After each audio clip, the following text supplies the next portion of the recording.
यहाँ पे सबसे पहले knowledge of disease chapter number 2, disease की डेफिनेशन क्या है? It is the altered state of health of an individual due to derangement of vital force. तो डिजीज़ क्या होता है? Altered state of health of an individual due to derangement of vital force which express itself by perceptible sign and symptoms. तो ये खुद को express कैसे करता है disease? By perceptible sign and symptoms that disease cause discomfort, disability, dissatisfaction and finally death. तो discomfort, disability, dissatisfaction and finally death होती है इससे। ठीक है, डॉक्टर एलन ने इसकी क्या डेफिनेशन दी है? Disease is the vicarious embodiment of some miasmatic influence that had bonded itself with the life force, producing disease according to the type as seen in sora or any other chronic miasm, says Allen. ठीक है, तो doctor Elon के हिसाब से ये definition है। उसके बाद यहाँ पे acute and chronic disease, acute and chronic disease aphorism number 5 में मैंशनड है और एफोरिज्म नंबर 72 में भी मैंशनड है। ठीक है, तो doctors Hahnemann classification of disease is purely based on observation. It is not based on any pathological grounds like allopathy. The physician observes the patient clinically and based on the symptoms he selects the remedy. तो यहाँ पे homeopathy में क्या हो रहा है? Physician observe the patient clinically based on symptoms and then we select the remedy. So clinical classification of disease है यहाँ पे, it is purely based on observation. Hahnemann call this classification clinical classification of disease. तो classified the disease as acute chronic. Acute disease की definition क्या होती है? Those diseases with sudden onset, rapid course and which terminate quickly either in recovery or death of the patient, they are called acute diseases. So sudden onset, rapid course which terminate either in the recovery or death of the patient, they are called acute disease. Acute disease are caused by transient explosion of the miasm called latent sora. Acute diseases are more fatal and virulent. The acute disease is caused by acute miasm जो कि dynamically infect करती है patient को when he is exposed to some exciting cause. Chronic disease क्या होता है? इसकी definition gradual and इम्परसेप्टेबल onset होता है इसका। इम्परसेप्टेबल ग्रेजुअल ऑनसेट होता है, स्लो ऑनसेट होता है, लाइफ लॉन्ग कोर्स होती है with no tendency to recover. So chronic disease have gradual imperceptible onset, slow, unlimited और life long course with no tendency to recover. It might continue from one generation to another. They can only be cured by homeopathic medicine. Chronic disease are caused by chronic miasm. तो ये chronic disease किस वजह से हो रही है? Chronic मियाज्म की वजह से हो रही है। ठीक है, उसके बाद physician has to find out the fundamental cause in the chronic disease. Chronic disease are caused by chronic miasm. और ये जो एक्यूट और क्रॉनिक डिजीज़ के बारे में 72 से 82 एफोरिज्म में अच्छे से एक्सप्लेन किया है. उसके बाद यहाँ पे एक्साइटिंग कॉज क्या होता है? Exciting cause can be define as the cause that excites and bring about acute suffering in a chronic case. तो इसकी डेफिनेशन क्या है? Exciting cause can be define as the cause that excites and bring about the acute suffering in chronic case. Identifying the exciting cause is the most important step in treating acute diseases. During the case taking, if a patient says since then that incident I am not feeling well, so physician has to consider that cause as the exciting cause of that acute disease. यहाँ पे उसके बाद exciting cause cannot trouble the patient unless the person is affected by the fundamental cause. So acute disease are nothing but the temporary explosion of the fundamental cause sora because of the exciting cause. तो यहाँ पे लिखा है कि exciting cause जो है it cannot trouble the patient unless the person is affected by the fundamental cause sora. ठीक है, तो exciting cause क्या हो गया? They are transient explosion of the permanent sora. ठीक है, latent sora. Types of exciting cause देखें तो exciting causes can be of various type. Fear, trauma, exposure to excess heat, cold, excessive eating may also be act as exciting cause. Basically they can be of 4 type: physical, mechanical, nervous or hygienic. Physical, mechanical, nervous or hygienic exciting cause. So physical causes, physical and environmental conditions come under this heading, like exposure to excess heat or cold, thunderstorm, intake of excess or lack of food. Mechanical exciting damage which is caused by physical trauma comes under this heading. Example: injury, accident, burn, insect bite. Damage caused by physical trauma comes under this heading. Mechanical exciting cause जो physical trauma की वजह से हुए हैं. Example: injury, accident, burn and insect bites. insect bite. Nervous exciting cause, physiological reasons like fear, shock, jealousy, grief, overjoy, they fall into this category, nervous exciting cause. उसके बाद hygienic के अंदर hygienic exciting cause, food poisoning, pollution, lack of personal and social hygiene इसके अंदर आते हैं, इसके types में, ठीक है, हाइजीनिक कॉज के अंदर. फिर थेरेपेटिक यूज़ क्या, exciting cause in finding a selection of a remedy. In acute disease exciting cause indicate the remedy to a patient condition. If a patient say since that injury I am not feeling well, a homeopath will usually think of natrum cell. Final selection depend upon the other symptom of the patient.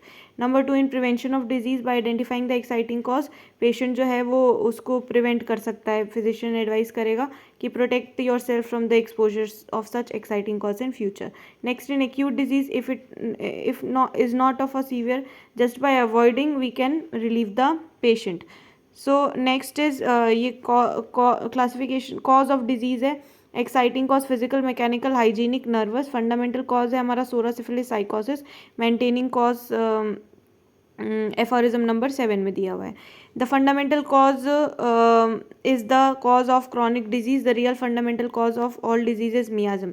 तो fundamental cause क्या है, cause of chronic disease है. Real fundamental cause is miasm. Early date doctor Hahnemann notice in spite of careful chronic disease was not yielding to homeopathy. Acute disease were conquered perfectly. After 12 years of practice, Hahnemann found the miasm to be the cause of his failure.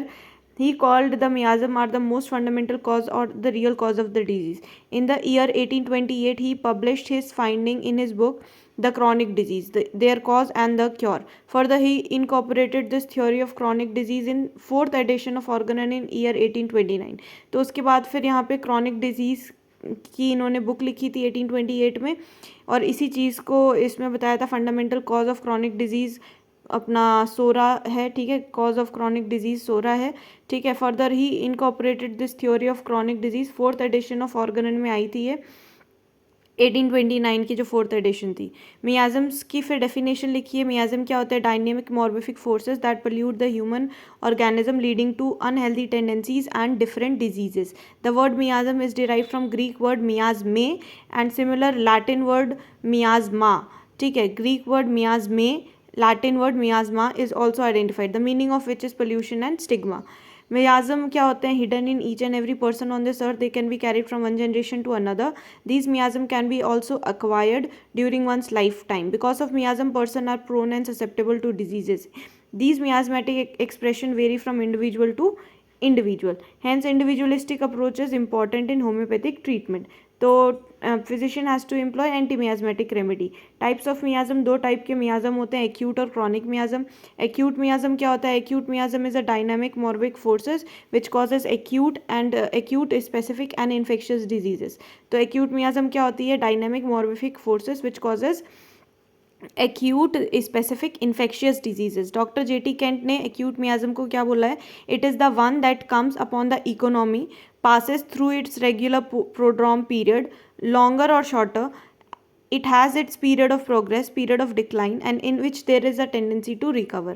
तो acute miasm क्या बोल रहे हैं doctor J T Kent, acute miasm is the one that comes upon the economy, passes through its regular prodromal period, longer, shorter, and has its period of progress, period of decline, and in which there is a tendency to recover. Acute miasm produce the acute disease that has sudden, definite onset, period of progress, either into death or recovery of the patient. 2 types की होती है, recurrent acute and non recurrent acute. Recurrent acute मियाजम जो है, it is that which attacks a person several times in his life time in the same manner. Example क्या है इसका, तो asiatica cholera और प्लैग है. Non recurrent acute miasm, also known as fixed miasm.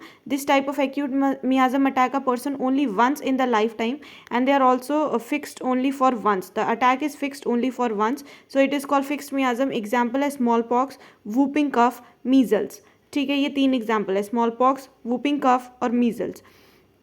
Chronic miasm is the true fundamental cause of the disease. They produce the chronic disease and predispose the person to acute diseases. ये एक तो chronic disease भी produce करती हैं और predispose the person to acute disease. Chronic miasm has a period of prodrome, period of progress, and no period of decline. It is a period of prodrome, period of progress, but no period of decline. or end. It carries its evil from one generation to another. It ends only with anti-miasmatic homeopathic remedy. कैसे end हो रही है? Only with anti-miasmatic homeopathic remedy से end होती है. 3 type का है सोरा, syphilis, साइकोसिस. ठीक है, तो मियाजम जो है अब इसके अंदर 3 टाइप का है, chronic miasm, psora, syphilis, sycosis. Acute miasm recurrent, non recurrent को फिक्स कहते हैं, क्रॉनिक को नॉन वेनरल वाले को सोरा, और वेनरल में साइकोसिस, सिफिलिस. तो सोरा जो है it is derive from the Greek word सोरेलिया. Greek word sorelia. It has originated from the Herbaric word tesorate, which means a groove, a fault, pollution, stigma. Sora is a non-venereal miasm. That means it is not sexually transmitted disease or sexually transmitted miasm. It is considered as underlying cause of all disease, beginning of all sickness. 7 to 8 of all diseases is caused by Sora. It is cause of all the diseases of all the chronic disease का यही cause है.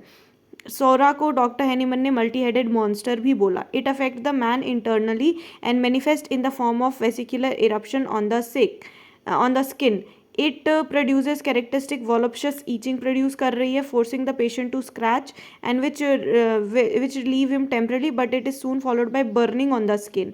Hence, it is also called itch miasm. It is believed that unless the soric miasm is in the body, no other miasm नहीं आ सकती. Even acute miasm cannot affect the man. It is called mother of all the miasm. इसीलिए mother of all miasm क्यों कह रहे हैं? Unless the soric miasm is in the body, no other miasm, psychosis, syphilis, even acute miasm भी affect नहीं कर सकती. Sora can be defined by following indications.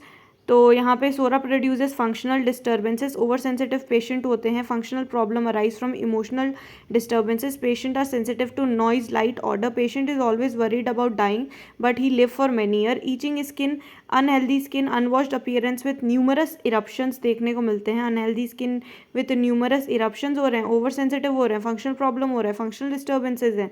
वॉलप्सिस, itching हो रही है, force the patient to scratch which relieve him temporarily, but it is followed by burning on the skin. Always hungry रहते हैं, bloated abdomen रहता है, कॉन्स्टिपेशन या morning diarrhoea हो सकता है. Standing is the worst position. Complaints ameliorate होते हैं इसके हीट ऑफ समर से, by heat and in summer. Aggravate हो रहा है विंटर में. सोरिक कंप्लेंट एग्रावेट हो रही है विंटर के अंदर. साइकोसिस क्या है? It is a sexually transmitted miasm and it is also called venereal miasm. It result from impure coition. Sycosis develop because of suppression of the gonorrhoea.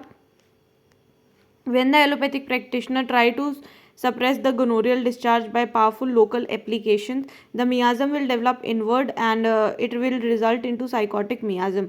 It produces cauliflower-like growth, characteristic fish brine order discharges, also called as figwart disease. Sycosis को हम फिगवॉट disease भी कहेंगे. ठीक है, इसके अंदर क्या हो रहा है?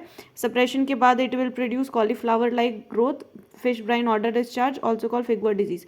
The miasmatic disease manifest by proliferation and infiltration of tissues. यहाँ पे प्रोलिफरेशन इनफिल्ट्रेशन ऑफ टिश्यूज़ हो रही हैं, like tumour, ovarian cyst, pelvic inflammatory disease, rheumatic disease, valvular disease of the heart and gout. Commonly produces hypertrophy of the tissue. यहाँ पे क्या देखने को मिल रहा है? Hypertrophy of the tissue. Sycotic patient को कैसे आइडेंटिफाई करेंगे? तो सस्पिशियस, इरिटेबल और जेलस और क्रूअल विंडिक्टिव पर्सन होते हैं. Suspicious, irritable, jealous, cruel vindictive person is sycotic. Sycotic disease have proliferation infiltration of tissue. Slow recovery is marked. Warty growth and gouty concretions देखने को मिलते हैं. Warty growth and gouty concretions. Complain aggravate होता है abnormal discharges से, like leucorrhoea और coryza. इसके aggravate हो रहे हैं. ठीक है, कंप्लेन्स एग्रावेट. वॉटी ग्रोथ वाला देख लिया, स्लो रिकवरी देख ली. उसके बाद पेल्विक इन्फ्लामेटरी और जो रिमेटिक ट्रबल्स हैं ये भी साइकोटिक होती हैं. Complaints aggravate by cold damp rainy season watery vegetable से कंप्लेन्स एग्रावेट होते हैं, कोल्ड डैम्प रेनी सीजन्स और वाटरी वेजिटेबल से. फिर सिफिलिस देखें तो syphilis next miasm, venereal miasm, develop by suppressing the venereal chancre को सप्रेस करने से सिफिलिस डेवलप हो रही है. It also results from impure coition. Primary manifestation of syphilis is chancre. Hence the miasm is also called chancre miasm कहते हैं हम इसको. ठीक है, when the external symptom of the syphilis is suppressed, तो एलोपैथिक फिजिशियन एक्सटर्नल ट्रीटमेंट से जब suppress करेंगे the miasm will develop inward and it will produce the miasm syphilis. This miasm can be inherited from parent also. This miasm causes destruction of the tissue and of the bone. Hahnemann warned the physician from using external treatment because it drives the miasm deeper, causing irrecoverable damage to the internal part. Syphilis क्या कराते हैं? It can be identified by the following symptoms. Ulceration, destruction of tissue is the prominent syphilitic indication. Number 2, silent type of patient होते हैं, बहुत impulsive होते हैं, very impulsive patient silent type of patient होते हैं. डल, स्टूपिड, स्टबर्न होते हैं syphilitic के. फिक्स्ड आइडियाज़ होती है without any reason, fixed ideas है इनमें. Melancholic, depressed with self condemnation बहुत मार्क्ड है यहाँ पे. Depressed and think useless, I am useless in the society and then commit suicide, ये सिफिलिटिक पेशेंट है. बोनी पेन्स एंड डिफॉर्मिटीज़ जो होती हैं वो सिफिलिटिक हैं. Pain aggravate from cooling, night anxiety. Pain aggravate हो रहा है कब कब? रात में, नाइट में, एट समर. एंग्जाइटी, यहाँ पे ये सिफिलिटिक कंडीशन है. Sycosis and syphilis are called venereal miasm. These miasm can not affect unless the psora is present in the background. So in treating acute disease, the physician has to find the exciting cause, and in chronic disease, the fundamental cause. Aphorism number 5 में, in these investigation, the ascertainable physical constitution of the patient, his moral intellectual character, his occupation, mode of living and habit, his social and domestic relation, his age, sexual function are to be taken into consideration.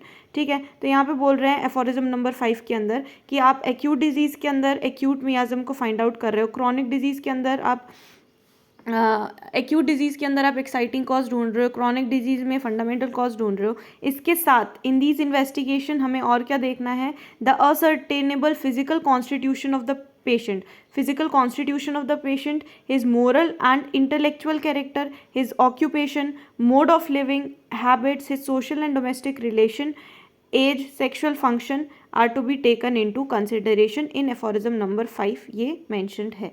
ठीक है, तो यहाँ पे aphorism number 5 यहाँ तक complete होता है. उसके बाद फिर यहाँ पे दिया हुआ है कॉन्स्टिट्यूशन के बारे में.